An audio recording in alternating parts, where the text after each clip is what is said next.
Who is your mother? I am not your mother. Go to the grave where you put her and look for her. You want to marry and leave this house. So, all these chores, who will take care of them?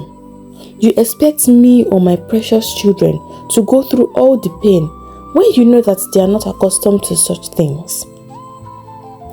Ije was shocked. All this is because of house chores?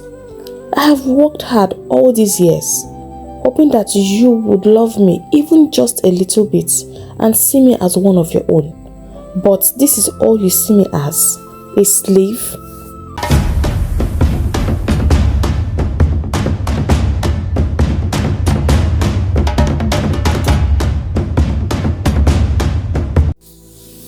Once upon a time, there was a big and beautiful African kingdom called Aguise. The land was rich, the soil was good, and the people always had plenty of food.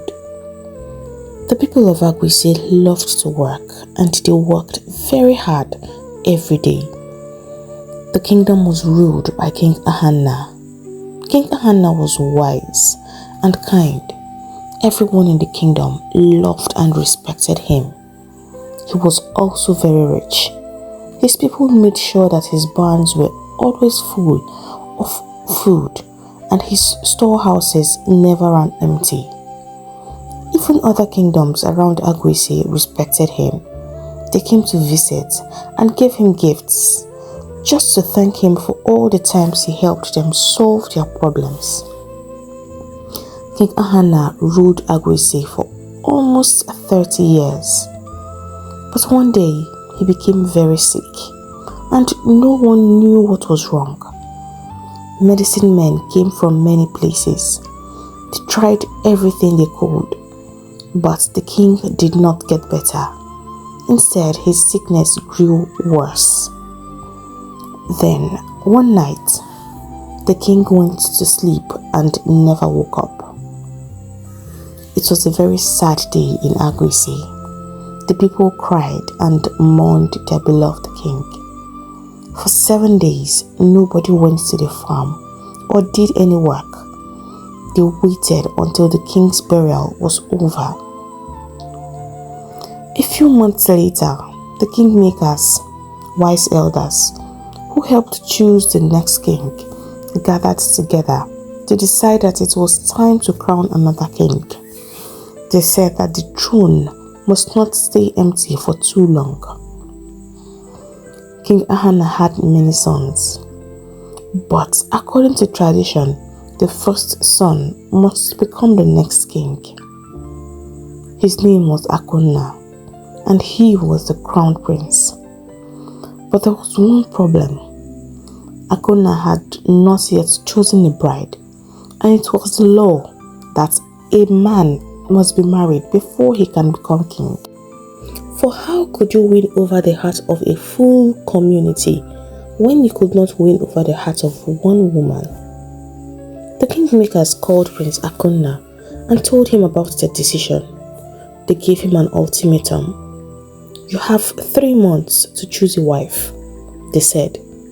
If you do not find one before then, you will have no choice but to give the throne to any of your brothers who is able to find a bride.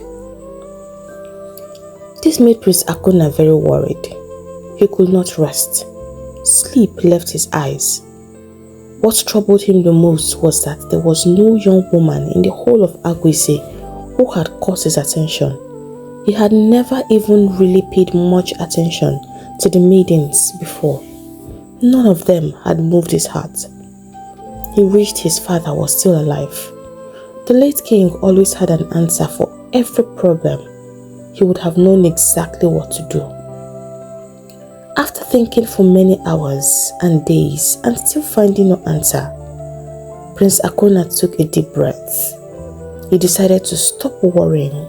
Instead, he would trust the gods to lead him to the right woman.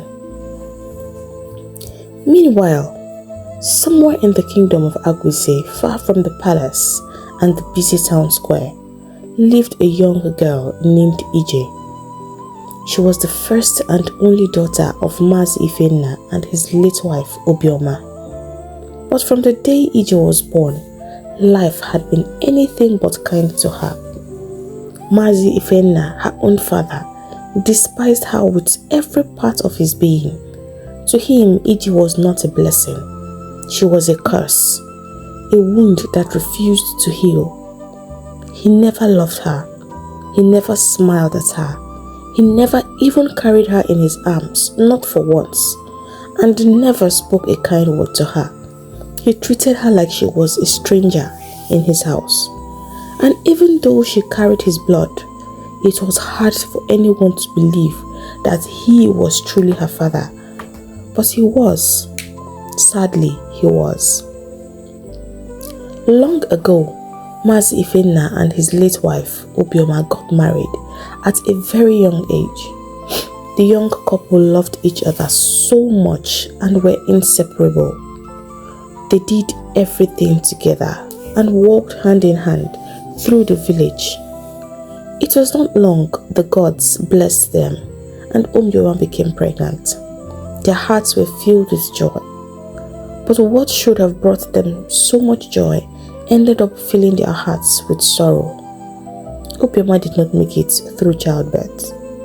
The labor was hard and long, and when the child finally made its entrance, she came legs first.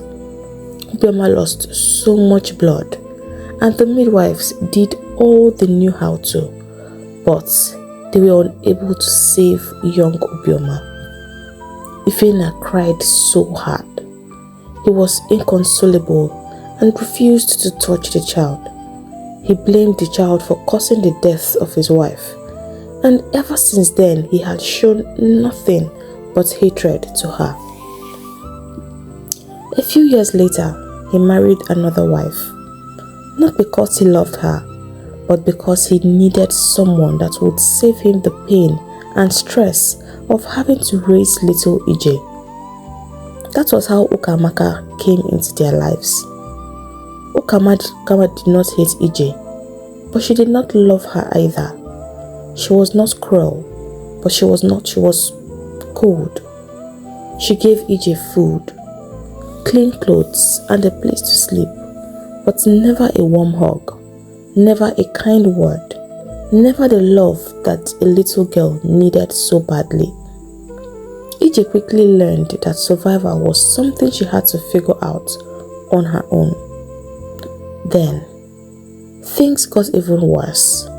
Ukamaka began having children of her own. 1, then 2, then 3. Soon the house was full of babies with wide eyes and full cheeks, and all of Ukamaka's attention went to them. The small crumbs of care Ije once received disappeared completely. She became invisible. She just existed.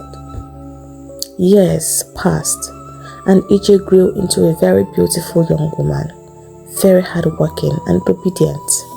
That the household ran smoothly was her responsibility.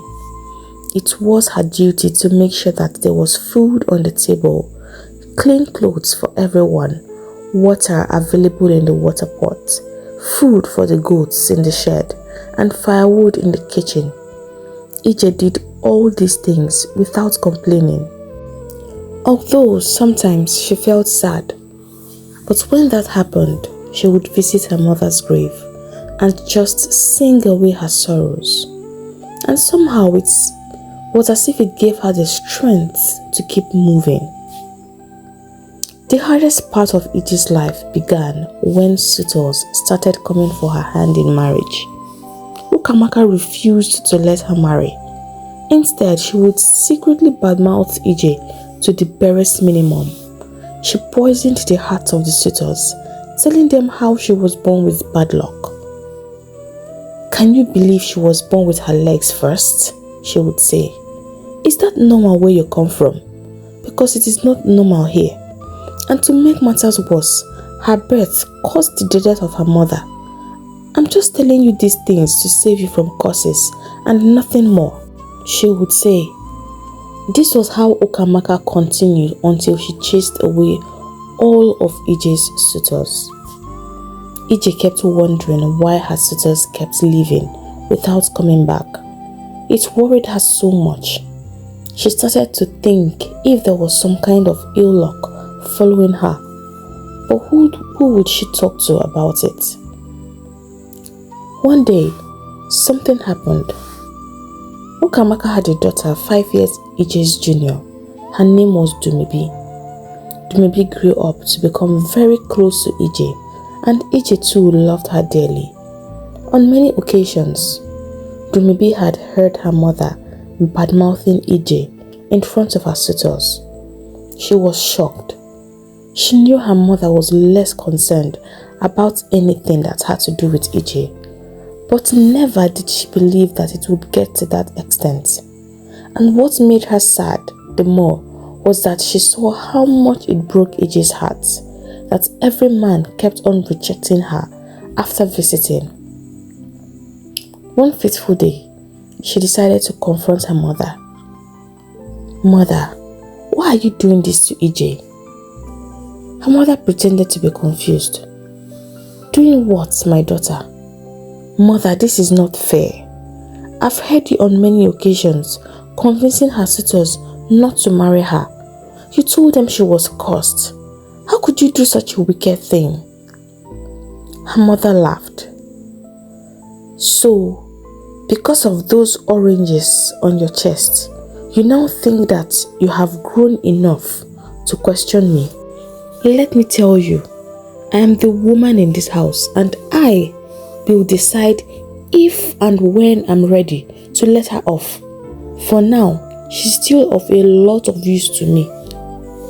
Dumebi was shocked. "What kind of a person are you?" Ukamaka slapped her daughter hard across the face. "Ungrateful being." Just then, Ije, who had been listening to the whole conversation with tears in her eyes, stepped into the room. "Why, mother? What did I do to deserve this?" Ukamaka showed no remorse. "Who is your mother? I am not your mother. Go to the grave where you put her and look for her. You want to marry and leave this house. So, all these chores, who will take care of them? You expect me or my precious children to go through all the pain when you know that they are not accustomed to such things?" Ije was shocked. "All this is because of house chores? I have worked hard all these years, hoping that you would love me even just a little bit and see me as one of your own. But this is all you see me as? A slave? You are very ungrateful." Ukamaka fired back. "After you killed your mother and got abandoned by your own father, who took care of you? Me. And now you stand here to talk nonsense and shed crocodile tears. I did not lie to them. I told them the bitter truth. You are cursed. Because what child comes out with her legs and take my mother's life, if not an ill-fated one?" Ije was too heartbroken to speak. She turned and ran out of the room. She did not stop until she reached the family's ancestral land where her mother was buried. She fell on her mother's grave and cried to her heart's content. She cried until she felt empty, until there were no more tears to shed. Then she started singing. She sang about the life she wished she had and the hope that one day someone would show her what it means to be loved. It was already getting dark when she decided it was time to return home. Meanwhile, Prince Akuna was on his way back to the palace with his guards after taking a walk through the village when he heard the sweet melody. He paused, unable to move. It was as if he was hypnotized by the sweet voice. He stood right where he was and let the melody wash over him. Suddenly the voice ceased, and a few seconds later a maiden stepped out of the shadows. It was dark and he was some feet away from where she came out through, so he could not see her face at all. He did not stop her, so as not to scare her. Instead, he sent one of his guards to follow her. Find out whose daughter she is, but do not approach her. Just find out whose household she belongs to. He let his guards get to work while he returned to the palace. Something inside him told him that he had just found his wife. That night, the guard returned to the palace. He bowed before the prince and said, "Your Highness, I followed the maiden as you instructed. I saw her go into the compound of Mazi Ifenna. She lives there." Prince Akona smiled, a soft warmth spreading through his chest. That night he slept peacefully for the first time in many weeks. His dreams were filled with soft songs and the sweet voice that had captured his heart. The very next morning, Prince Akona dressed in fine robes and set out for Mazi Ifenna's home. When he arrived, Mazi Ifenna had already gone to his farm, but his wife Ukamaka was at home. The moment she saw the prince standing at her doorstep, she almost fainted from excitement. "My prince," she exclaimed, rushing to welcome him with the biggest smile she could manage. "Oh, what an honor to have you in our humble home." She wanted to offer him something, but he politely declined and went straight to the reason for his coming. He smiled warmly. "Thank you for welcoming me," he began, "but I'm here today because I believe that something I want belongs to you." Ukamaka was surprised. "My prince, please, what could a simple woman like me possibly have that you want?" The prince took a deep breath and said, "Yesterday, while walking through the village, I heard the most beautiful voice. It sang like an angel, and it touched something deep inside my heart. My guard followed the voice and found that it came from this home. That voice belongs to one of your daughters, and I would like to meet her." Ukamaka's smile froze for a moment. She knew exactly who he was talking about. It was Ije. But over her dead body, would she let Ije have the prince? Her mind raced quickly, and she put on a fake smile. "Ah, my prince, you are blessed with good ears," she said sweetly. "That must be my daughter Dumebi. She has the voice of a nightingale. People always say her singing can melt even a stone." The prince's eyes lit up. "Ah, yes, that must be her. She must be the one. Is she around? I would love to meet her." Ukamaka sent for Dumebi immediately, and the prince was delighted to see that she was indeed beautiful. She greeted him shyly. "Please, Dumebi, I would like to request that you visit the palace and grace us with your beautiful voice. It would bring me so much joy to hear you sing one more time." Dumebi looked startled. She glanced at her mother, unsure of what to say. But before she could open her mouth, Ukamaka quickly spoke. "Don't worry, my prince. She will be there. It will be our honor." The prince nodded in satisfaction and took his leave, feeling excited.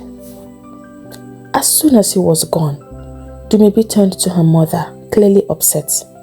"Mother, what just happened here? Why did you tell him it was me?"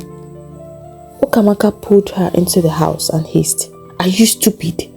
Must I spell everything out for you? You want to throw away the chance of becoming queen? That prince was clearly looking for a wife. Have you not heard?" "But mother, I can't sing," Dumebi protested. "You know my voice sounds like a frog. Even a frog sounds better. And you know it was Ije he heard, not me." Ukamaka shook her head. "Ha! Dumebi. So, you want to let this opportunity pass you by?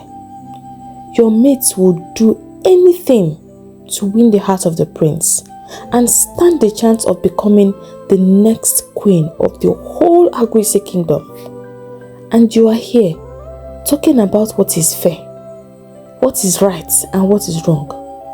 If you let this opportunity pass, I will never forgive you.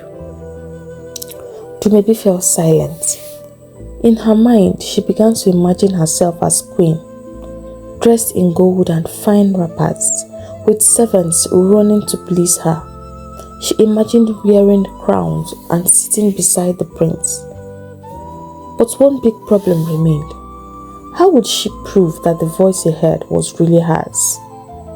She looked at her mother again. Mother, even if I agree, how will I sing at the palace? What if he finds out it wasn't me? Ukamaka's eyes gleamed with wicked plans. Don't worry. I have everything all figured out. All you need to do is smile and pretend. Leave the rest to me. Ukamaka already had the perfect plan forming in her mind. She would use EJ once again to get what she wanted. That night, she sent for her. My dear EJ, Ukamaka began, wearing a strange smile. You know you are also my daughter, right? I know I may seem harsh sometimes, but it's only because I love you and have been training you to become a good wife and mother. EJ looked at her, confused. Her heart began to race. This kindness was not normal. Something was off. But she stayed quiet. I know you are surprised, Ukamaka continued, pretending to be gentle. But I mean every word that I'm saying. EJ nodded slowly. Is there something you want me to do for you, mother? Ukamaka smiled wider. You are such a smart girl. Yes, just a small favor. EJ nodded again, already sure that this conversation was leading nowhere unpleasant. Ukamaka cleared her throat and said, You see, the crown prince came here today. He heard your singing yesterday and was so moved by your voice that he followed the sound to our compound. He came to meet you, but you weren't home, and I didn't want him to leave disappointed. So, I told him it was Dumebi he heard singing. Ije's eyes widened in shock, but she said nothing. Ukamaka kept talking. When he saw Dumebi, he was smitten. I could see it in his eyes. He was taken by her beauty and even said he wanted to marry her right away. Ije swallowed hard, but still didn't speak. But there's one small issue, Ukamaka went on. He wants to hear her sing again at the palace tomorrow. Then Ije finally spoke, her voice calm but cold. I've heard all you said, mother, and I'm glad the prince likes Dumebi. But I still don't understand why you are telling me this. What does this have to do with me? Ukamaka's expression changed. Her face turned hard. Because you are going to sing at the palace, pretending to be Dumebi. You will wear a mask and perform for him every time he asks her to sing. Ije gasped. What? Why would I do such a thing? That's lying to the prince. Oh, stop it, Ukamaka snapped. No one is lying to anyone. You are just helping your sister, and no one needs to know. Even if I wanted to help, mother, how could we pull it off? Dumebi and I may look alike a bit, but anyone who looks closely will see the difference. That's not a problem, Ukamaka said with a wave of her hand. You two have the same build. All you need is to make your hair look like hers and the mask to hide your face. If he asks why you wear a mask, just say you're shy. Sing, then leave quickly. That's it. Ije shook her head. No, mother, I won't agree to this. It's wrong. Shut up, Okemaka shouted. Ungrateful girl. After everything I've done for you, this is how you want to repay me? You will do it. And let me warn you, if you ruin this chance for Dumebi to become queen, you will live to regret the day you were born. EJ felt trapped. She had no choice. She would have to do what Okamaka wanted. She wasn't even interested in the prince, but what hurt her the most was the fact that Okamaka had deceived him to think Dumebi was her. It pained her deeply and only showed her how far Okamaka would go to destroy whatever good thing or happiness that may come her way. The next day, EJ got ready, just as Okamaka had planned. She wore one of Dumebi's finest wrappers, red and gold, with matching beads, and just before she got close to the palace, she covered her face with the mask Okamaka had made using some lace material. It was light, but enough to hide a part of her face. When she entered the palace, Prince Akuna was overjoyed to see her, but he was surprised. "You're wearing a mask?" he asked gently. Ichi bowed her head and replied politely, "Yes, my prince. I'm very shy. I've never sung in front of anyone before. Singing before others makes me nervous." The prince smiled. "You don't have to be shy around me. Your voice is a gift." Ije nodded and cleared her throat. Then she began to sing a slow, beautiful song. A song about two lovers who were not allowed to be together. Her voice floated through the palace like wind dancing over water. But it wasn't just her voice that touched the prince. It was the words. The story in the song wrapped around his heart like a warm blanket. He listened closely, every word drawing him deeper. When she finished, there was silence for a moment. Then came the loud claps. The prince's brothers who had gathered to hear the magical voice he had been talking about stood and applauded. The prince walked up to her and smiled. "Your voice," he said softly. "It touched me more than I can explain. That song, it felt like a story, a beautiful sad story. I've never felt this way before. Thank you very much, Dumebi." To show his gratitude, he presented her with gifts, beautiful beads, a golden hairpin, and a jar of sweet-smelling perfume. Then he called his guards and told them to escort her home safely. Because she could not risk them seeing her face, she kept the mask on until she got back home. When she returned, Okamaka and Dumebi were waiting. Their eyes lit up when they saw the gifts. Beads! Perfume! Okamaka screamed with joy. She and Dumebi danced, hugging each other, laughing. Then she handed all the gifts to Dumebi. "These are yours, my daughter. You deserve it," she said proudly. Ije stood in the corner, her heart heavy. She wanted to cry, but the tears refused to fall. What was the use? The next day, the prince came to visit again. Dumebi came out looking beautiful, dressed in her finest clothes, her face glowing with happiness. The prince smiled when he saw her. "I couldn't sleep," he told her. "I kept thinking about your face." Dumebi giggled, blushing. The two of them took a walk through the village, talking and laughing along the way.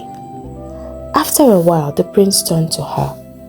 "That song you sang yesterday, it touched my heart deeply. Where did you learn it?" Dumebi froze. "What song?" she asked. The prince looked puzzled. "The one you sang at the palace about the forbidden lovers." "Oh," she said quickly, pretending to remember. "Yes, that one. It was my mother, yes, my mother. She taught me that song. Ah, such a beautiful song. I see, the prince replied. He was quiet for a moment. Can you come to the palace again tomorrow? I have a surprise for you.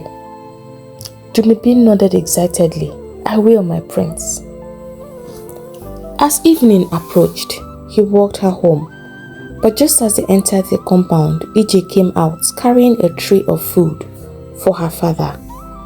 Their eyes met. For EJ, it was shock. She did not expect to see him so soon, and certainly not like this. But for the prince, it was something else. His heart skipped 1,000 beats.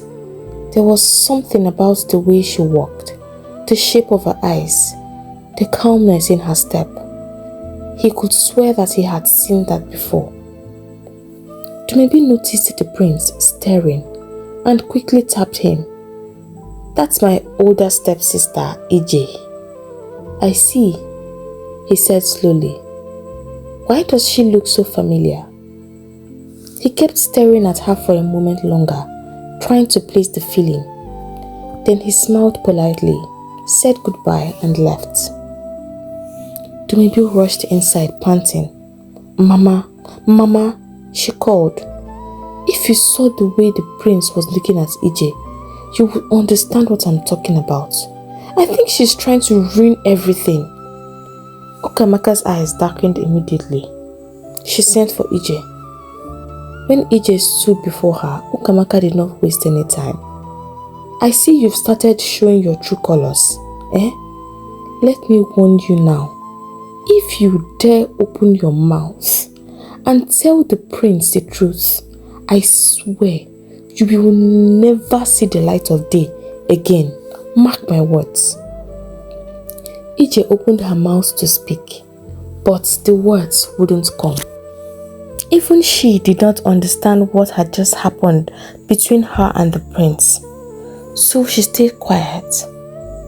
The next day, just as promised, EJ returned to the palace, wearing her lace mask. She did not know what surprise awaited, but nothing could have prepared her for what she saw. The prince was waiting in the royal garden, sitting on a carved wooden stool, a polished harp resting on his lap. I hope you like my harp, he said with a warm smile, because today I would like to play while you sing.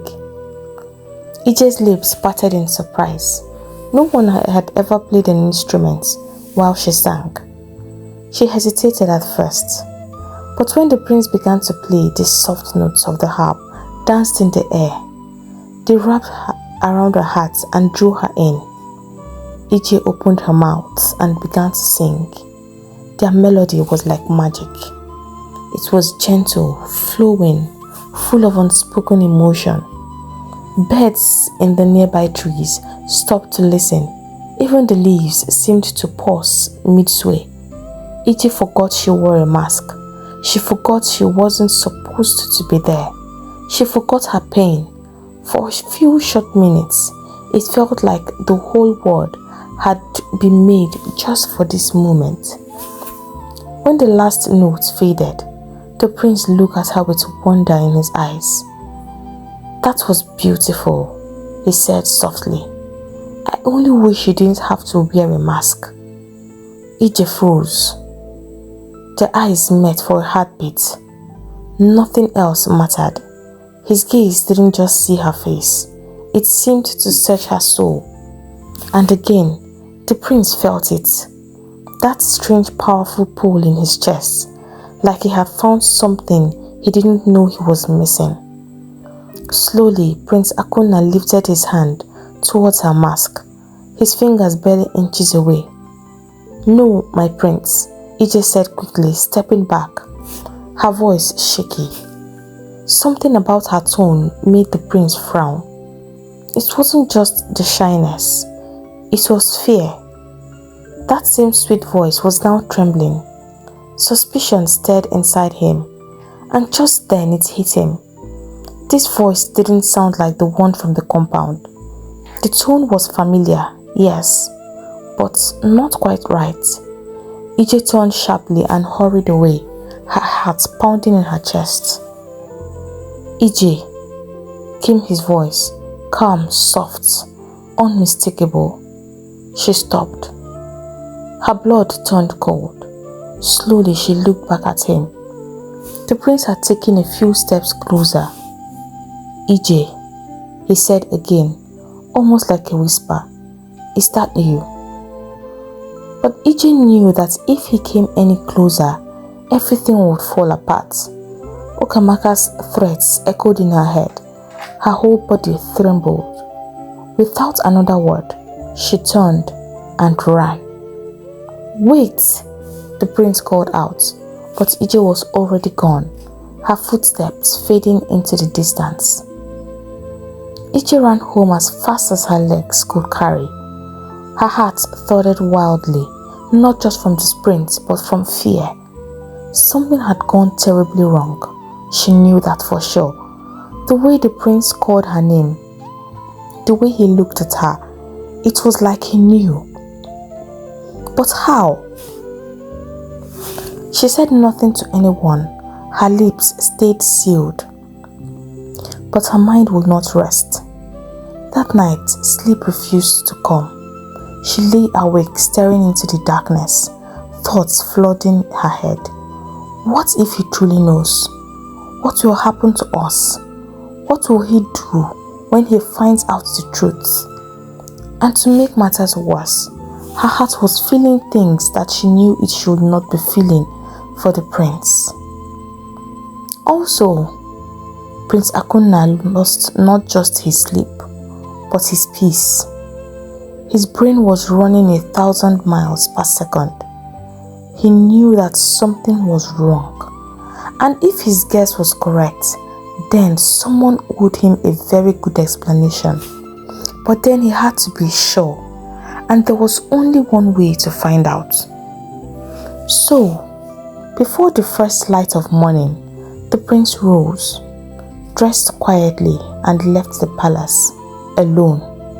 He made his way straight to Mazi Ifena's compound. And as fate would have it, the first person he saw was her, EJ. She had no mask on. Their eyes met, and just from her reaction he knew. She froze. Her eyes widened. Fear danced in her gaze.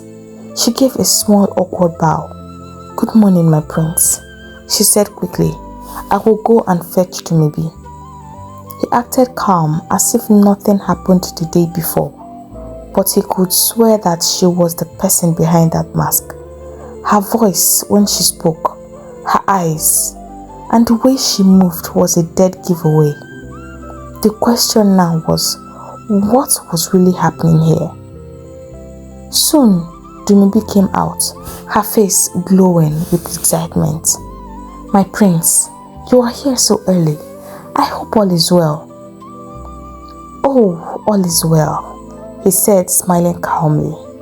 "I just wanted to see your beautiful face. That mask you wear makes it so hard for me to admire you." "Oh, I'm so sorry, my prince. You'll be surprised how shy I am. I hope I can overcome it soon." He smiled again. "It's all right. I'm sure you will. I'll be patient." Then he tilted his head. "That song you sang yesterday, it was amazing. Did you enjoy my harp?" Tumibi blinked. "Harp?" "Yes, the harp I played while you sang." "Oh, yes, the harp." She laughed nervously. "I don't know why I keep forgetting things, especially when I'm around you." Prince Akuna forced another smile. "It's okay. These things happen." But truly it was not okay. He had confirmed that his suspicion was true. He could confront her right there, but he needed to be careful. He turned to her with gentle voice. "Please, come sing for me once more. Just once, I promise. It will be the last time.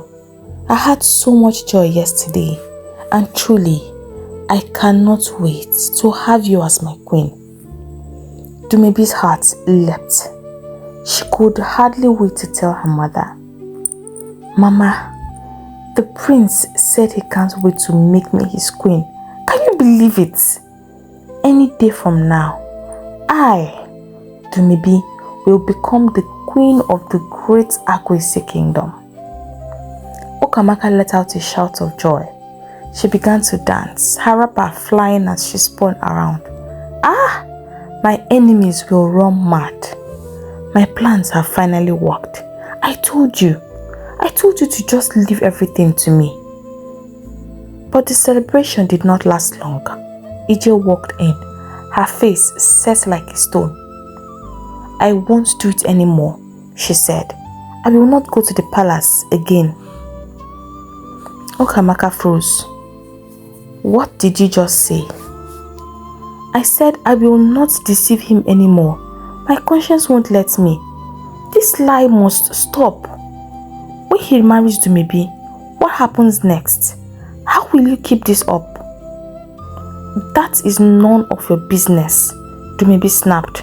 Oh, so this is what you want. You want me to fail so that you can take over. I saw how you looked at him the other day. You think because he likes your voice, he likes you. Please, have you seen the way he looks at me? He's in love with me. I don't care what you believe, Dumebi, Ije said quietly. I will never go to that palace again. Oh, shut up, Ukamaka thundered. You think you can ruin my plans, eh? You will go to that palace and you will sing. My daughter is on the verge of sitting on the throne. If you dare spoil this, I swear on my mother's grave, you and your mother will have a glorious reunion. Try me. Ije stared at her stepmother, heart pounding. And so with no choice, once again, she dressed up in Dumebi's finest wrappers and beads, put on the lace mask, and made her way back to the palace. Prince Akona was waiting in the garden when Ije got to the palace. She bowed and greeted him as usual, but he did not smile. She knew immediately that there was trouble. He stood to meet her. You can take off your mask, Ije. I know it's you behind that mask. I see these eyes in my dreams every single night. I know it's you. Before she could say anything, he brought his hands up and tore the mask away from her face. Ije gasped and fell to her knees. My prince, I'm sorry. Please forgive me. Do not punish my family for this. Prince Akona was surprised by her reaction and urged her to get up. I will not punish you, but I want to know something. Why did you and your family choose to deceive me? Ije looked down nervously. My prince, please do not make me speak. I'll be in serious trouble if I say anything. I could even lose my life. The prince's eyes lit up with surprise. Oh, I think I have an idea what is at play here. Dumebi mentioned that you were her stepsister. Is that true? Ije nodded. And it was you I heard singing that night. But your stepmother wanted me to believe it was her daughter I heard singing. And that is why you wear this mask. Is that true? Ije was silent. Tears were already streaming down her face. As Prince Akona looked at her, his heart melted like shea butter placed in the sun. Even if you refuse to say it, Ije, you know I'm saying the truth. I see it in your eyes. He led her to a bench and they sat. I always knew that something was not right.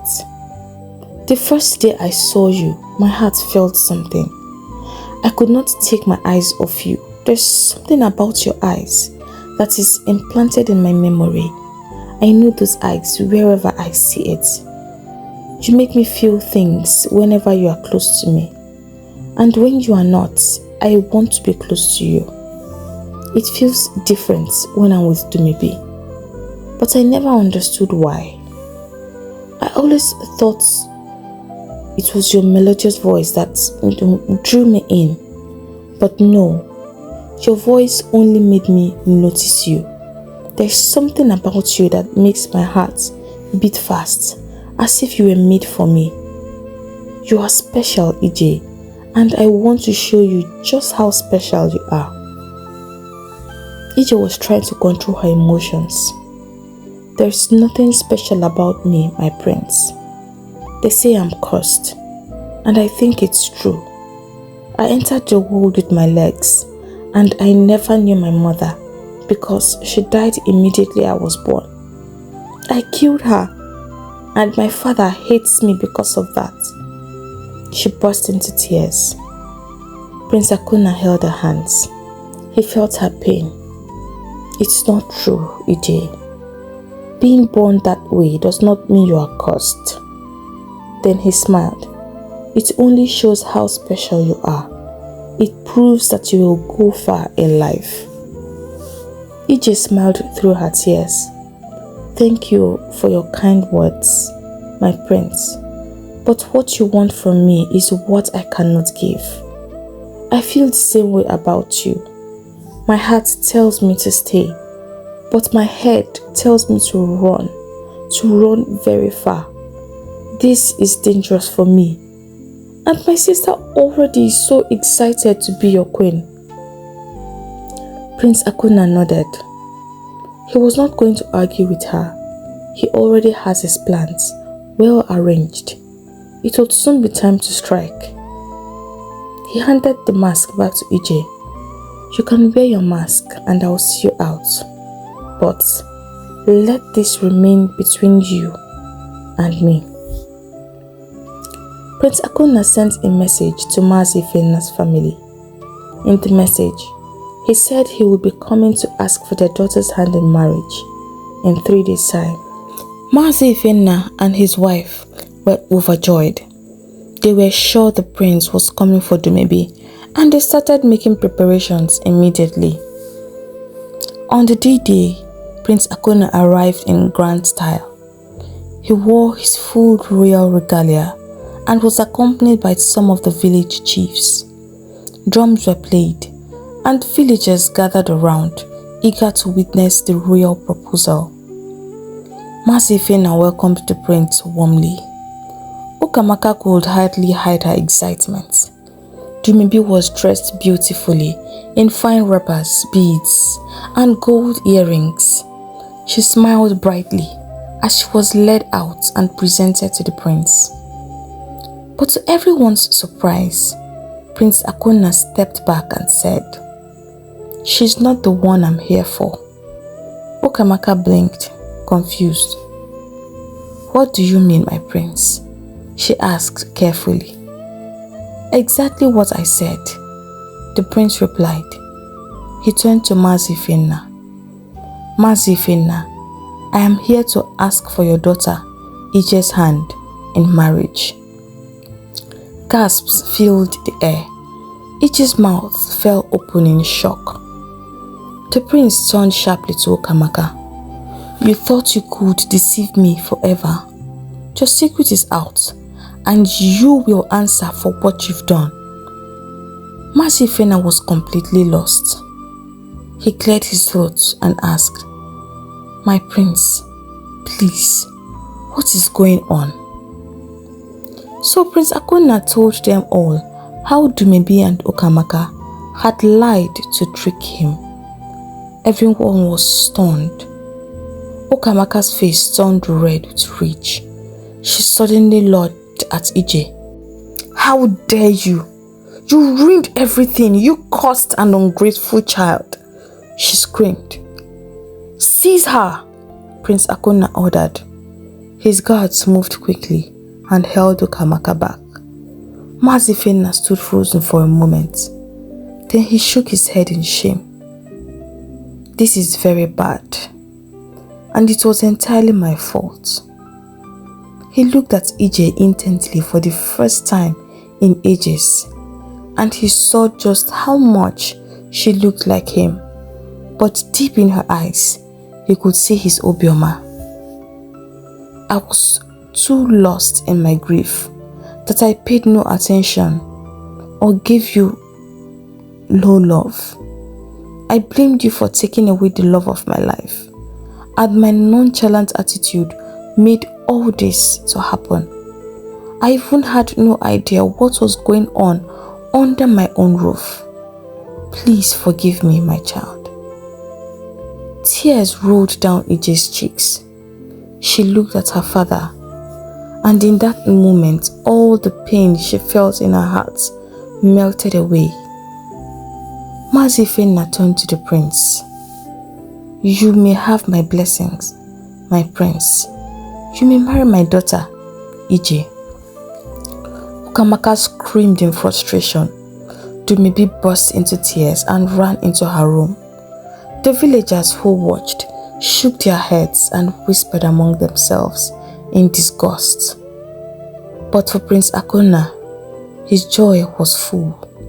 The gods had heard him and guided him to the one that was truly made for him. Hey lovers, thank you for listening to this story. If you are new here, welcome to our community. I hope you enjoyed listening to this story as much as I enjoyed creating it. If you have not done so already, please hit the subscribe button, and to support the growth of our community, give this video a big thumbs up. If you know someone who would enjoy a story like this, do not hesitate to share. Don't forget to leave a comment down below. Remember, like, share, drop a comment and subscribe. I'll take my leave now, but I hope to see you in my next video. Bye.